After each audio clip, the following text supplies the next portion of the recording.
You're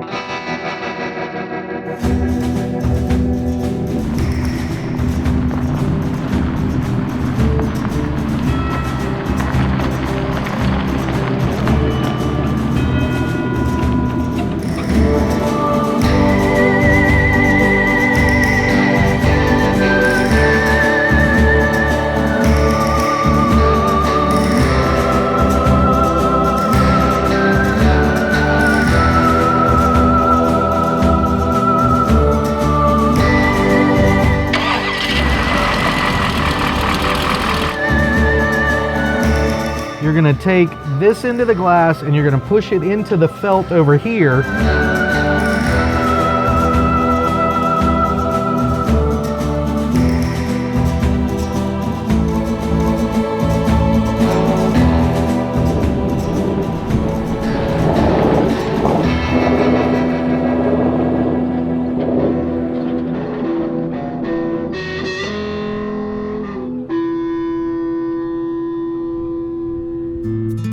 Hey, this is Drew with the Jeep Farm in Phoenix, Arizona. What we'll be doing today is installing a 27-gallon TIG welded aluminum gas tank from BJ's Offroad into this customer supplied 1980 Wagoneer. He brought it in for us to do a Howell fuel injection, a Davis distributor, and a rear mount aluminum gas tank. And I'm going to show you guys where that goes. This tank is ballpark about 27 gallons, TIG welded in the USA, sold through BJ's. Ryan and Brent are great guys.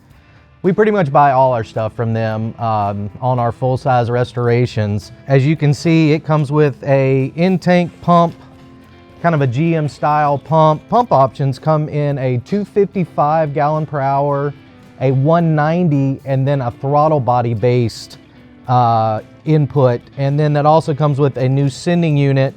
So both of these are going to be installed into this unit, and we're going to install them in this Jeep. The only downfall is the factory trailer hitch has to be taken out and more than likely cannot be put back in. But when we get it in, we're actually going to look at it and give it a shot and see if we can make the factory hitch work with modifications. So we'll be removing these fuel lines, which you can see somebody probably did in the 80s, which aren't correct. And then the saddle tank that runs down the length of the Jeep. That will be removed also and just replaced with this. One of the cool things about this tank is you can actually run dual exhaust with the tank. With the saddle tank, as this truck has dual exhaust, it actually has a single muffler with dual outlets. So if you did want to run true duals, then you do have to do the rear mounted tank. And again, doing fuel injection, it's nice because your pump is mounted inside the tank, and that actually, the fuel keeps the pump cool. So we do a lot with factory tanks, and we do a frame mounted Walbro, which comes with the Howell units. And this does have a benefit because obviously, like I said, with the pump being inside the tank, it keeps the pump cool in hot conditions such as Arizona today. And that's a benefit when on the trail and driving. And you can also notice on this Wagoneer, the customer just installed one of Ryan's from BJ Offroad, his lift kits. This is a 6-inch kit to clear 33s on a stock Wagoneer. There it is.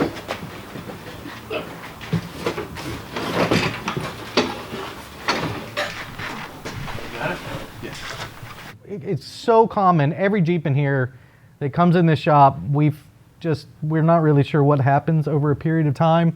So as we pointed out earlier, the custom-made red fill hoses, and if you look up here, the way, not the gentleman that owns this Jeep, but the previous owner installed those hoses because he didn't get the correct hoses. He literally took a grinder and just hacked open the frame in order to fit the two incorrect hoses. See this big old just gash of a cut here? We see that constantly around here. You know, and the other thing is the Bilstein shocks mounted upside down. So when you mount shocks, they should read correct side up. We're going to flip these around for the customer so that they're the right way up when it leaves here. But next we're going to lift the tank up. So Brian's got the new fuel sender and the electric pump hooked up or installed. So we're going to lift it up. We're going to mark the frame because he has to drill holes for the frame. And I'm just going to show you guys what we're going to do because they're difficult to get to. So before we put the tank in, we're going to use the bolt to hang the weight right here, and then we'll come over and we're going to weld the nut on the back side of all these mounts. So when we go to put the tank in, we don't have to try and fish a nut from the back side. We can just put the bolts straight up and thread them in. If you guys can't weld and you just want to do the tank, you can still put it in. You're just going to have to feed your hand up and around, and it's going to be a little bit of a challenge, but we're going to do this just to make it easier to take the tank in and out if need be. Here it is installed. You can see how nice it fits. It is a nice clean tank. Clears dual exhaust, and just from here we just have to hook up the filler necks, which is a direct plug into the side of the neck, the fill and the overflow.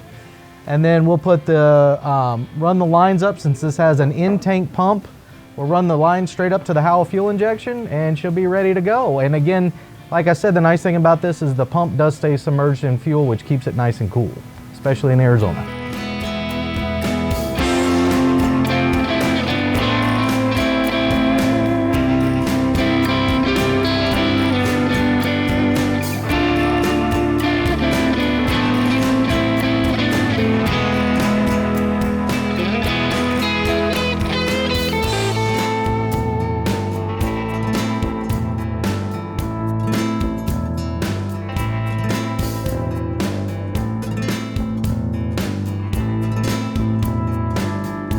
Speed. Roll B. Scene B2. Take one. Mark. Action!